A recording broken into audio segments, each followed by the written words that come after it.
Good evening sir. Good evening everyone. कैसे हैं sir? मैं बिल्कुल बढ़िया एकदम फर्स्ट क्लास। ये प्लेटफॉर्म पे आते ही वापस एक एनर्जी जो है वो चली आती है। कारण क्या है कि मेरी अब उम्र हो चली है, आप लोग बिल्कुल यंग हैं। आप लोग यंग को देख करके क्या होता है ना कि वापस वो एनर्जी आती है। और हम लोगों को आपको देख के एनर्जी आती है कि कैसे इतने उम्र में भी इतने पॉजिटिव, इतने एनर्जेटिक रह पाते हैं आप।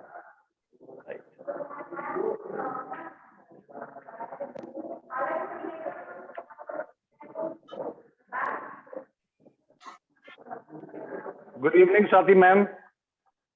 Good evening, sir. A very good evening to everyone who are present here.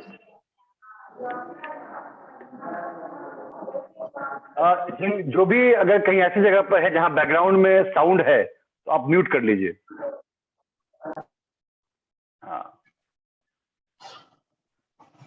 जैसे कि मैं जहां बैठा हूं वहां पर बिल्कुल कहीं कुछ भी नहीं है, तो इसलिए कोई दिक्कत नहीं। बट जहां भी अगर आप किसी पब्लिक प्लेस में हैं थोड़ा बहुत साउंड रहेगा। जब आपको बोलना होगा दैट टाइम आप ऑन कर लीजिएगा। बस हम शुरू करेंगे बिकॉज आज अब पता नहीं विकास जी ने हाँ तो कहा है, इनकम टैक्स वो भी आना चाहिए, तो फिर हमारे पास एक रहेगा एजुकेशन से।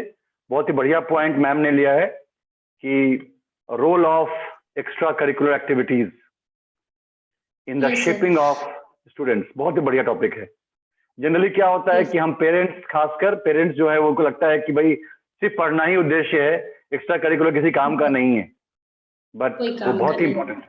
हाँ, बहुत बट सर एक चीज मैं बोलना चाह रही हूँ कि ये टॉपिक चूंकि बहुत वास्ट है और the time which is allotted is just 15 minutes, so it is very difficult for me to cover the entire thing. So what I have done, I have tried my level best कि उसको कम से कम short में करके मैं उसको cover up कर सकूं। अगर देखिए मैम, हाँ सर, आपने अगर अपना काम मतलब अपना जो आपका स्पीच है आपने वो फिनिश किया इन 15 मिनट्स, उसके बाद अगर किसी मेंबर के पास में कोई भी सवाल रह जाएगा तो what we will do, we will pass on those questions to you, और फिर उसको हम लोग मे बी 1-on-1 करके बाद में अलग अलग आपसे बात करवा करके या वापस किसी और प्लेटफॉर्म पे हम उसको सॉल्व कर लेंगे। बट कम से कम एक आइडिया हमको आज आपकी स्पीच से मिल जाएगा कि कितना इसका इंपॉर्टेंट रोल है। Yes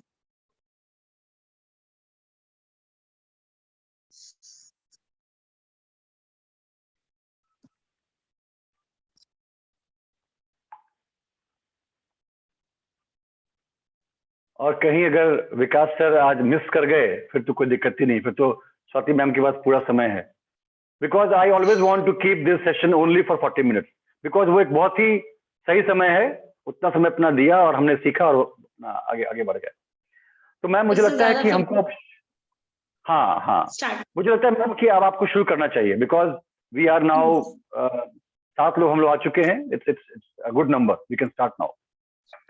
Okay, so good evening all of you. I'm Dr. Swati, Director and co-founder Deja Vu School of Innovation and Director Healing Hands Rehabilitation Center. So I welcome all of you, and today my topic is effect of extra curricular activities on the growth of children. So to start with, I will just start with a simple definition. What are actually co-curricular activities? So co-curricular activities are the activities which are something different from your studies. जो भी आपका syllabus है या जो भी आपको दिया जा रहा है पढ़ने के लिए, उससे कुछ अलग हटके जो हम करते हैं उसको हम co-curricular activities कहते हैं. So I can just say that co-curricular activities can be defined as the activities that enables to supplement and complement the curricular or the main syllabus. So these extracurricular activities are nothing but they behave like supplements. जिस तरह से हम supplements लेकर के बहुत बार ऐसा होता है कि हमें growth हो रहा है but हमें और अच्छा growth चाहिए, तो हम we start taking supplements. तो उसी तरह से हमारा जो ये co-curricular activities है वो बिल्कुल उसी तरीके से एक्ट करता है किसी भी बच्चे के ग्रोथ के लिए. So these are the activities through which a learner explores one's abilities, develops their strength, and eradicates the shortcoming through informal guidance, observation, and self-assessment. So these are the activities. So what happens actually जब भी हम learn करते हैं, if I talk about a child or if I talk about myself as a child when I was a child, so अगर जब भी मैं curricular activities में participate करती थी तो उस समय बहुत ढेर सारी चीजें ऐसी आती हैं जो आपको बुक में नहीं लिखा होता है. It is nowhere it is written कि आप ये challenge इस गेम में फेस करने वाले हो, या फिर आप ये चीज बजाओगे तो आपको इस तरह का प्रॉब्लम होगा, पियानो बजाओगे तो ऐसा हो सकता है, या इस तरह की डिफिकल्टीज आ सकती हैं. तो ये क्या होता है कि जब भी बच्चे कुछ एक्स्ट्रा करिकुलर एक्टिविटीज करते हैं तो उस समय जो आपके जो भी चैलेंजेस आप फेस करते हैं उसमें जो भी लर्निंग होता है that you learn by either by guidance or you learn by yourself. You realize what are the mistakes which I am doing and how should I correct it.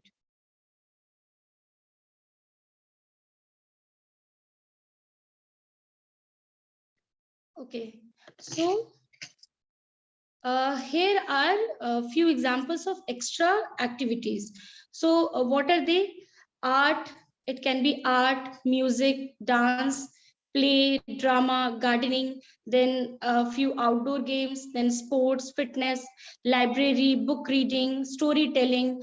All these are examples of extracurricular activities.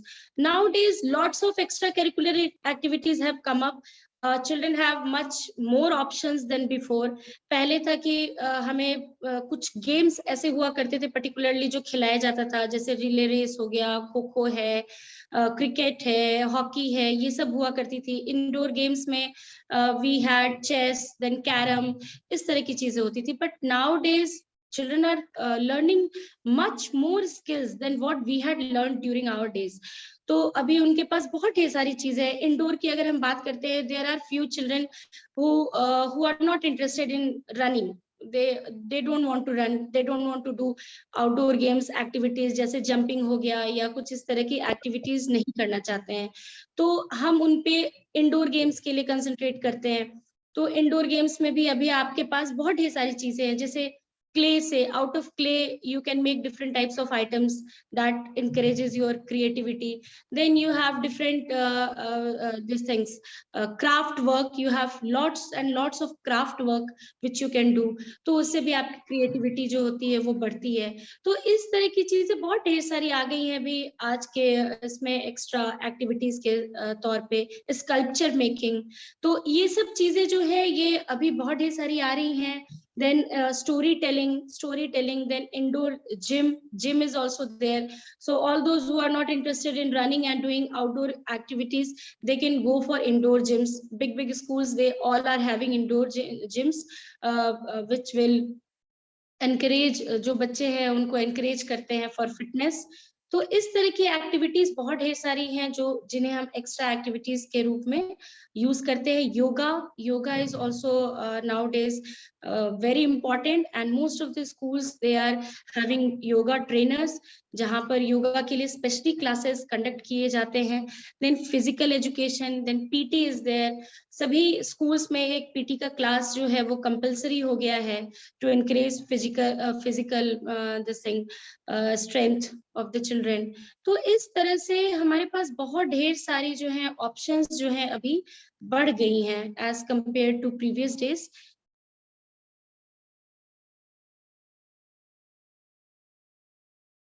Okay, so the question is, why should we go for extracurricular activities? हम ज्यादातर अभी जैसा sir भी बोल रहे थे कि parents ये चीज सोचते हैं और या फिर उनके कहीं ना कहीं दिमाग में रहता है कि भाई आप ये सब एक्टिविटीज करके भी क्या करोगे. पढ़ाई करोगे तो कुछ आपको थोड़ा फायदा आपको होगा, कहीं कंपटीशन निकालोगे, कहीं आप आगे बढ़ने के लिए you need to study, you need to know your syllabus. तो इस तरह की चीजें जो है ज्यादातर पेरेंट्स के भी मन में होती हैं, और जिसकी वजह से बच्चे भी कभी कभी लेजी हो जाते हैं। They also become very lazy, they hesitate to participate in extracurricular activities, and sometimes it also happens कि बच्चे जो है उसको दूसरे वे में ले लेते हैं। ऐसा लगता है जैसे कि उनके ऊपर एक बर्डन दे दिया गया है, बर्डन के रूप में वो ले लेते हैं और उन्हें बहुत वो कंफर्टेबल नहीं हो पाते हैं। तो वैसे केसेस में हमें पहले ये जानना होगा कि आखिर what is the effect of all these extra co-curricular activities on their growth. So the question is, how does these extracurricular activities help kids? So it helps the student to develop problem solving, reasoning, critical thinking, and these kind of activities with academic curriculum should be added so that students develop skills beyond the knowledge of subjects. The knowledge should not be just concentrated to the subjects, but it should be practical also. तो आप जो लोग भी extra curricular activities में लेते हैं part, उन लोगों ने रियलाइज इस चीज को जरूर किया होगा कि हम जो प्रैक्टिकल नॉलेज उनको स्पोर्ट्स के समय में या फिर कोई कंपटीशन के समय में जो उन्होंने एक्सपीरियंस किया होगा, वो आपको कहीं नहीं मिलेगा। मतलब वो आप ठीक है, बुक्स आप पढ़ सकते हैं, बुक्स के जरिए आप एक नॉलेज गेन कर सकते हैं, दैट इज एंटायरली डिफरेंट। लेकिन जो भी कुछ आप जो उसके उस माध्यम से जो सीख रहे हैं, whatever experience you are gaining through all these competitions and all, those are more like practical knowledge what you are getting. So these develop skills beyond the knowledge of subjects. Co-curricular activities offer the students an opportunity of thinking usually and getting the innovative ideas. So innovation is always there whenever you do some curricular activities. So for example, during cultural programs and all, उस समय क्या होता है, सारे बच्चे एक हो जाते हैं and they have new ideas कि स्टेज को ऐसे भी डेकोरेट कर सकते हैं, इस तरह से भी लिख सकते हैं, ऐसे भी कर सकते हैं. So these are all enhancing the creativity which can be bring out of the kids. Then helps in building social skills and relationship building. So this is very important. अभी तो कोरोना की वजह से ऐसे भी बच्चे काफी डिप्रेस्ड और ये सब चीजें भी पेरेंट्स बोल रहे हैं, शेयर कर रहे हैं हमारे साथ कि काफी जो है ये अब हेजिटेट कर रहा है किसी के सामने बोलने में या फिर फ्रेंड्स बनाने में. So this is may be because of corona time and all. I am not speaking about that. लेकिन जनरल क्या होता है, बच्चे बहुत ज्यादातर बच्चे जो है वो जल्दी किसी से मिक्सअप नहीं हो पाते हैं. They have their own shell जिसमें वो हैप्पी रहते हैं और वो खुलते भी उन्हीं के साथ हैं जो उनके फ्रेंड्स होते हैं.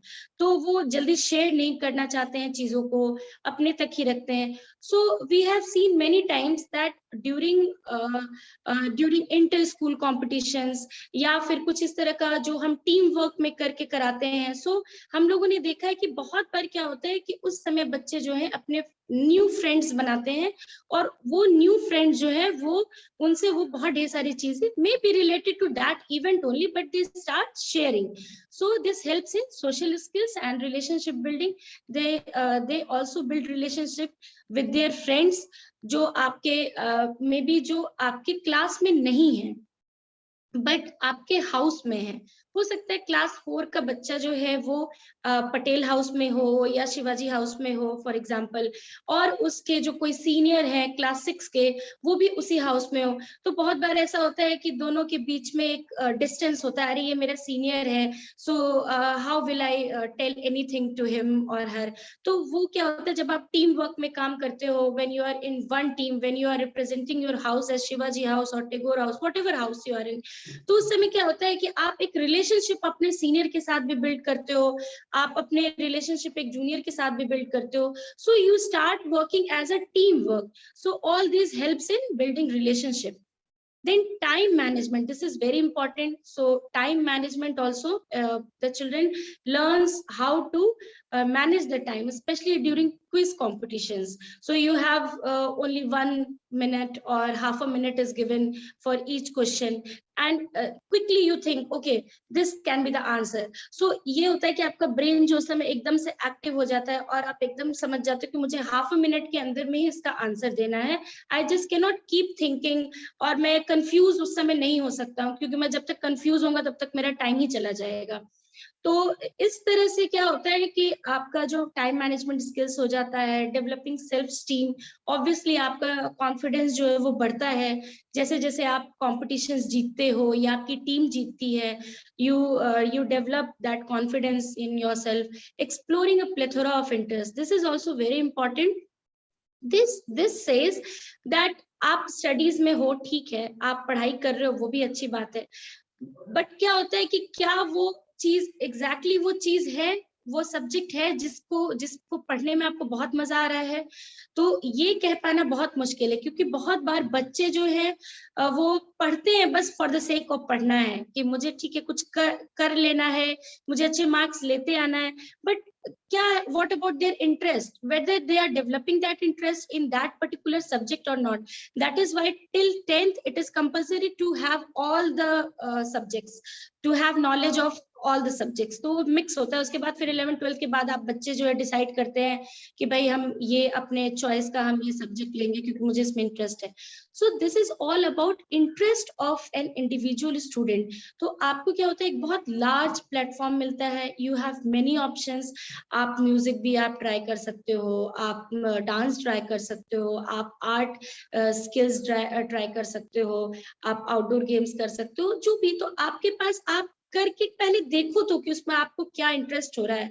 और अभी because the time is changing a lot and you have scope in every field. कोई ऐसा फील्ड नहीं रह गया है. अगर हम particularly we talk about extra curricular activities, so we have lots of what to say, मतलब हमारे पास बहुत ढेर सारे ऑप्शंस जो है वो है. आपके पास स्कोप भी है. अगर आप डांस में अच्छे हो तो you have lots of platforms where you can try dancing and you can become a good dancer, a choreographer and all.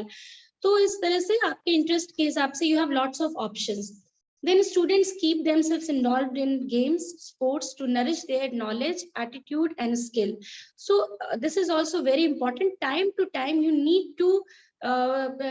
to what to say, nourish your knowledge.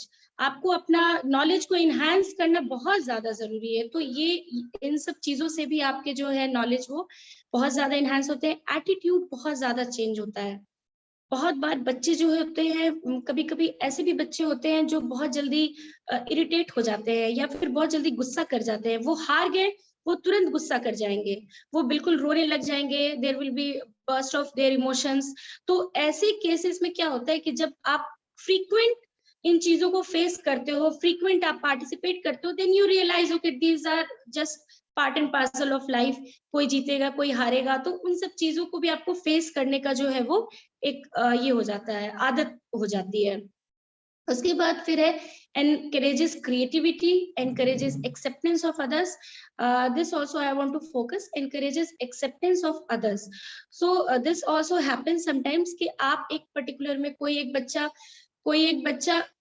एक बच्चा जो है वो किसी पर्टिकुलर इसमें अच्छा है, तो वो यही मान के चलता है कि मैं ही बस हूँ इस फील्ड में जो कि अच्छा हूँ. सपोज आर्टिस्ट हूँ मैं, तो वो उसको ये एक फीलिंग होगी, ओके मतलब मेरे से बड़ा आर्टिस्ट तो कोई है ही नहीं इस स्कूल में, मैं ही सबसे अच्छा ड्राइंग कर रहा हूँ, I am great at art.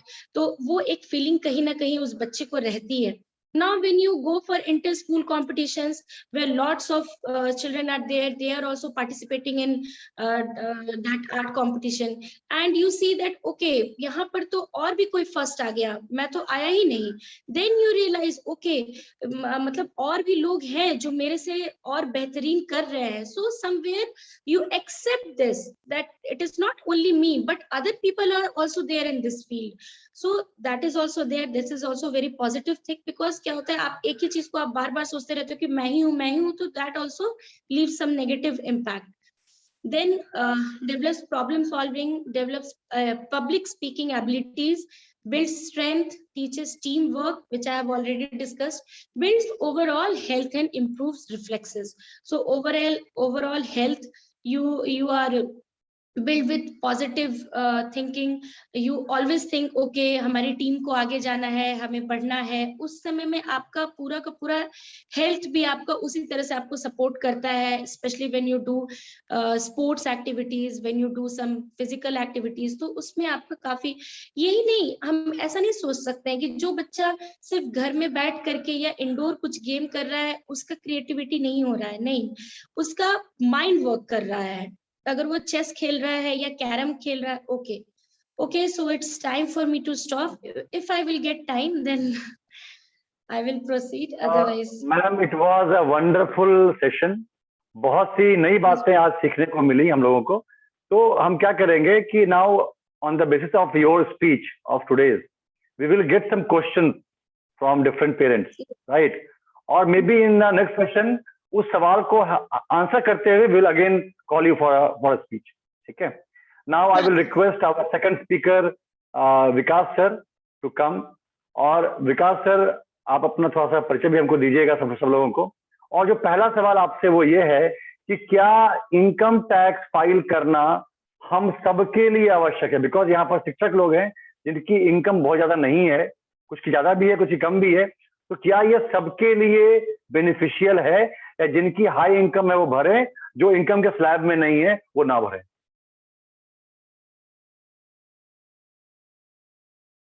आपको अनम्यूट करना होगा सर, अनम्यूट करके बोलिए. हेलो, अभी मैं ऑडिबल हूँ क्या? बिल्कुल बिल्कुल. अच्छा, चलिए. सबसे पहले तो मैं बताना चाहूंगा कि जो इनकम टैक्स का चार्जिंग सेक्शन है वो कहता है कि every person whose total income for the previous year exceeds maximum exemption limit is chargeable to tax. और मैक्सिमम एग्जाम्पशन लिमिट जो अभी है 2.5 लाख ही है. लोगों के दिमाग में है कि चूंकि अभी 5 लाख से नीचे टैक्स नहीं लगना है, लेकिन मैक्सिमम एग्जाम्पशन लिमिट नहीं भरी है. मैक्सिमम एग्जाम्पशन लिमिट 2.5 लाख ही है. और एक एडिशनल रिबेट सेक्शन 87 में 12,500 का है. दैट्स वाई 5 लाख तक टैक्स नहीं लगता.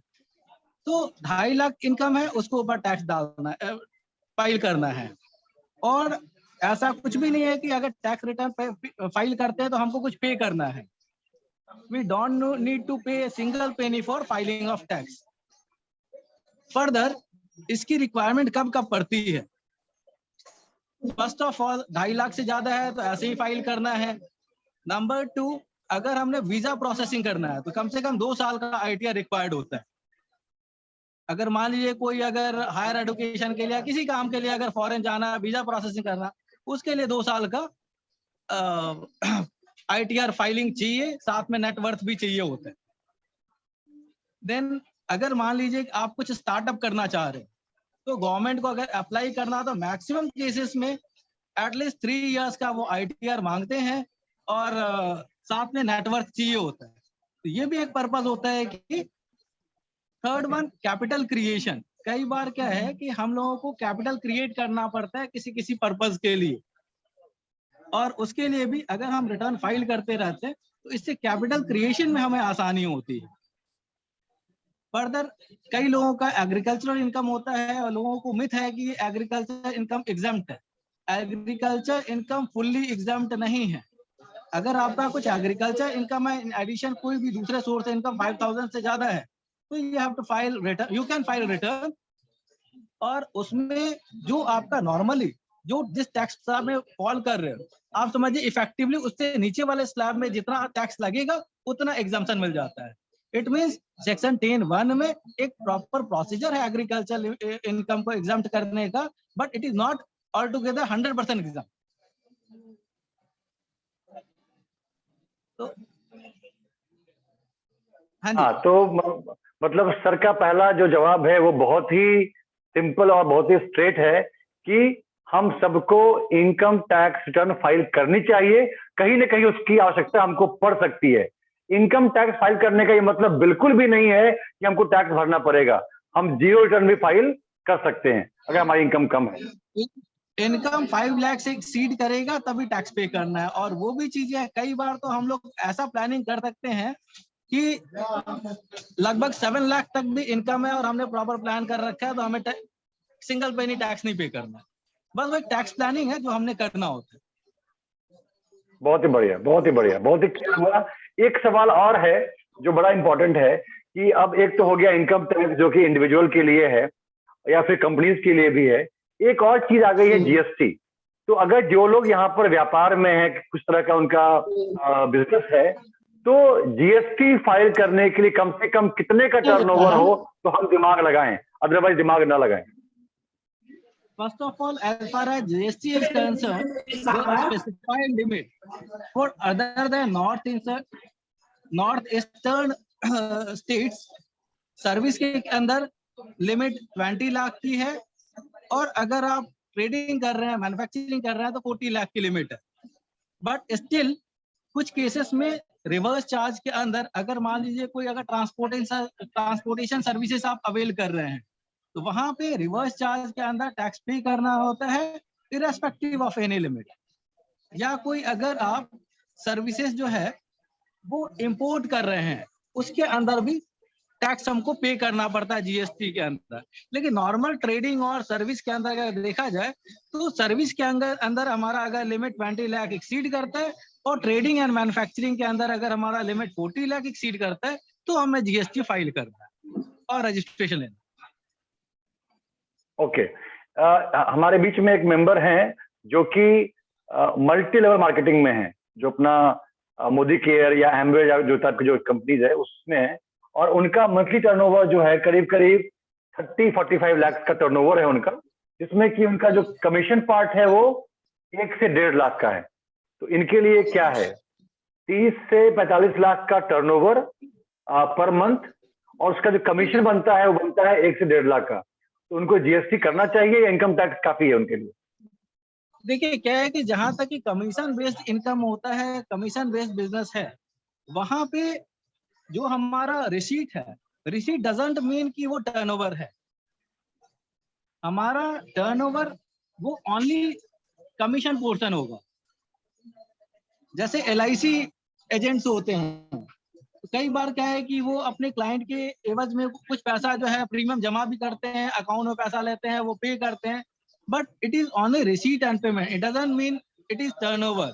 Turnover is only commission part, and GST commission part पे ही पे करना है, और वो भी जब 20 लाख एक्सीड करता है उनका services. Commission income, total commission income 20 lakh exceed. हाँ, सीधे शब्दों में जब आपका कमीशन का जो अमाउंट है जब वो 20 लाख एक्सीड करेगा तभी जीएसटी में जाने की जरूरत है, अदरवाइज इनकम टैक्स अपने आप में काफी है। बिल्कुल बिल्कुल बिल्कुल बिल्कुल। अच्छा, 20 लाख पर एनम बोल रहे हैं ना आप? सर्विस के अंदर 20 lakh per annum. Per annum, okay, बहुत ही बढ़िया, ये भी क्लियर हो गया। अब एक सवाल और बड़ा पॉपुलर सवाल आया है। हाँ, ईस्टर्न स्टेट्स जो है, 7 स्टेट्स जो जिसको हम 7 सिस्टर भी कहते हैं, वहां लिमिट जो है 20 लाख वो रिप्लेस हो जाता है 10 लाख से, and 40 lakh will be replace by 20 lakh.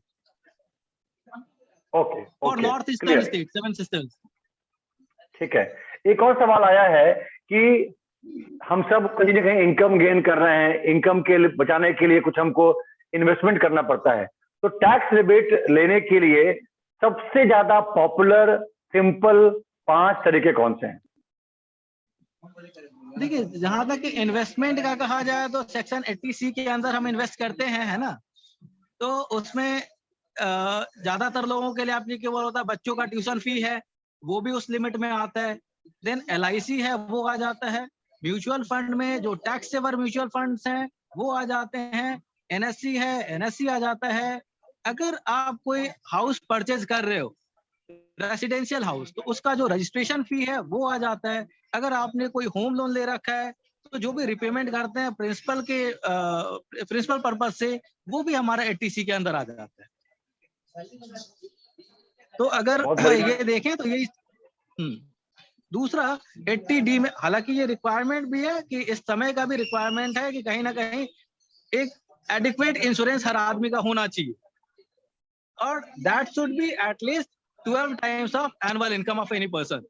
Because इस हिसाब से अगर देखें, अगर 12 टाइम्स जो आपका इनकम है उसका इंश्योरेंस कराते हैं, तो मोटा मोटी आप ये समझो जब आपको इंश्योर्ड वैल्यू मिलेगा तो 6% जो आपका एनुअल इनकम होगा उसके बराबर आपको जो है एनुअल इनकम आएगा जब भी रिक्वायरमेंट होगा। फर्दर एक हमें मेडिक्लेम कराना चाहिए आज के डेट में, वो मैंडेटरी चीजें हैं, बिकॉज कोविड ने बताया है कि पैसे का क्या एटलीस्ट मेडिकल के लिए रिक्वायरमेंट है, हम लोग नहीं जमा कर पाते हैं, बट क्या है कि वो एक सेफगार्ड रहता है, कभी भी रिक्वायरमेंट हो तो हमको उसको यूज कर सकते हैं। तो अगर कहें तो 80C एंड 80D नॉर्मली लोग ले सकते हैं। और हमारा इनकम टैक्स के परव्यू में आए ना आए, ये सारे इन्वेस्टमेंट, ये सारे जो रिबेट के जो प्रोसेस हैं बड़े अच्छे हैं, इन्हें हमें करना ही चाहिए। हाँ, वो तो क्या है कि दो चीजें है, देखिए एक तो इन्वेस्टमेंट हमेशा क्या है तो वो रिक्वायरमेंट बेस पे होता है। एक तो टर्म इंश्योरेंस मैं कहता हूँ कि जो कि हमारा प्योर इंश्योरेंस है, दैट शुड बी देयर। एक मेडिक्लेम है, वो भी हमने लेना चाहिए। तो दो चीजें तो हमने लेना ही लेना चाहिए।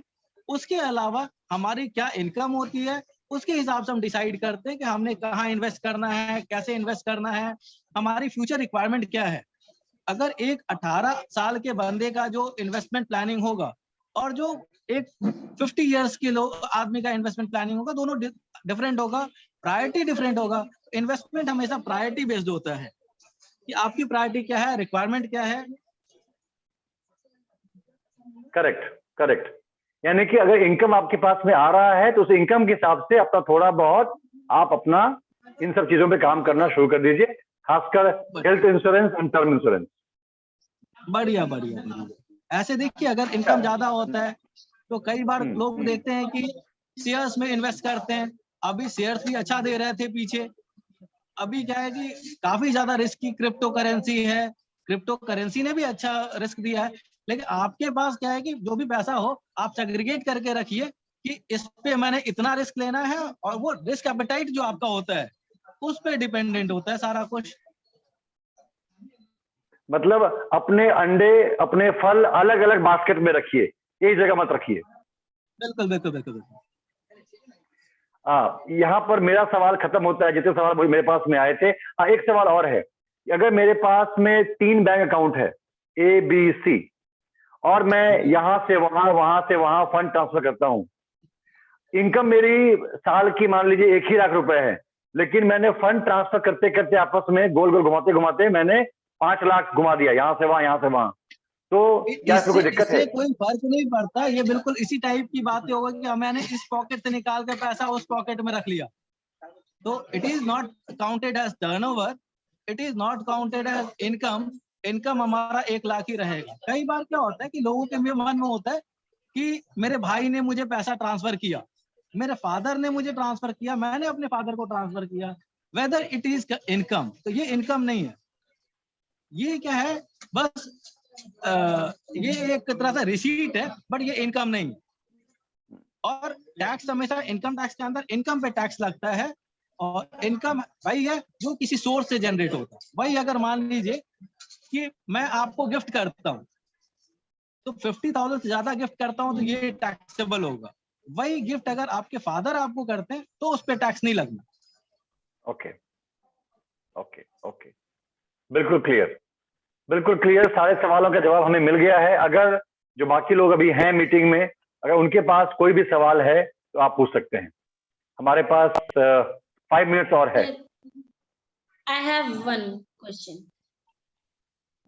सर, अगर सपोज किसी का एक अकाउंट है और उसमें डिफरेंट सोर्सेज से अगर आ रहा है पैसा, तो उस समय उस अकाउंट का सपोज जो भी XYZ जो भी ये है अमाउंट है, तो वो किस तरह से उसको कैसे लिया जाता है? एक बार रिपीट करेंगी मैडम? सर, जैसे सपोज किसी का कोई एक अकाउंट है और अगर 2-3 जगह से या एट अ टाइम 3-4 जगह से उसमें पैसे आ रहे हैं, तो फिर उस अकाउंट को किस तरह से लिया जाता है? मतलब उसके में जो भी पैसा है उसको किस वे में लिया जाएगा? मतलब उसके ऊपर टैक्स या क्या? हाँ, यहाँ मैटर होता है सोर्स का। तो टैक्सेशन में देखते हैं कि सोर्स क्या है। अगर मेरे पास किसी से पैसा आया, इधर इट मे बी लोन, अगर लोन है तो इसमें टैक्सेशन का कोई इशू ही नहीं है, because it is not income.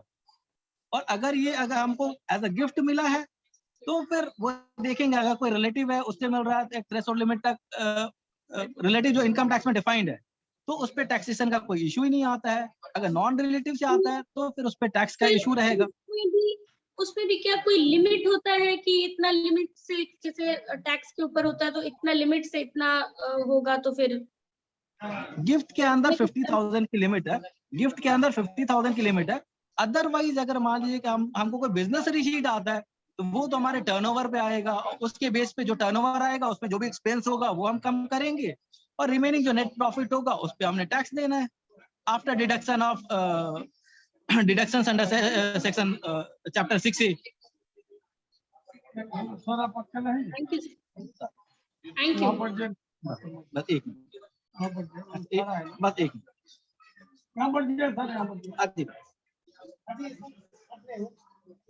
और कुछ सवाल किन्हीं के पास में है? अदरवाइज हम लोग फिर सेशन को एंड करेंगे।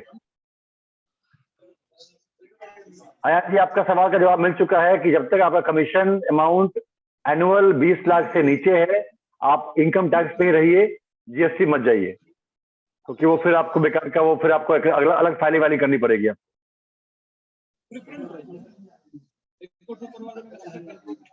मेरे ख्याल से सर अब लगता है कि अब कोई और सवाल नहीं है, हमने सब सवाल पूछ लिया आपसे, और बहुत ही ब्रीफ रहा लेकिन बहुत ही बढ़िया रहा। जितने लोग यहाँ पर आए, और मुझे लगता है कि जब इसको मैं पोस्ट करूंगा तो जो बाकी मेरे सब्सक्राइबर्स हैं और जो मेरे नेटवर्क के लोग हैं उनको बड़ा फायदा हो जाएगा। अगर मुझे आगे कोई सवाल मिलेगा तो मैं आपसे उसको भेजूंगा, फिर आपसे उसका जवाब लेकर के उनको पहुंचाऊंगा। तो thank you very much everyone for joining. हर हफ्ते हम इस तरह हम मिलते रहें और कुछ ना कुछ हम नया सीखते रहें। विकास सर को और स्वाति मैम को बहुत बहुत धन्यवाद। आप लोग का दोनों का यहाँ पर आना बहुत ही फायदेमंद रहा हमारे लिए, और वापस हम अगले हफ्ते संडे को 4 बजे मिलेंगे। Thank you very much, bye bye, good day everyone.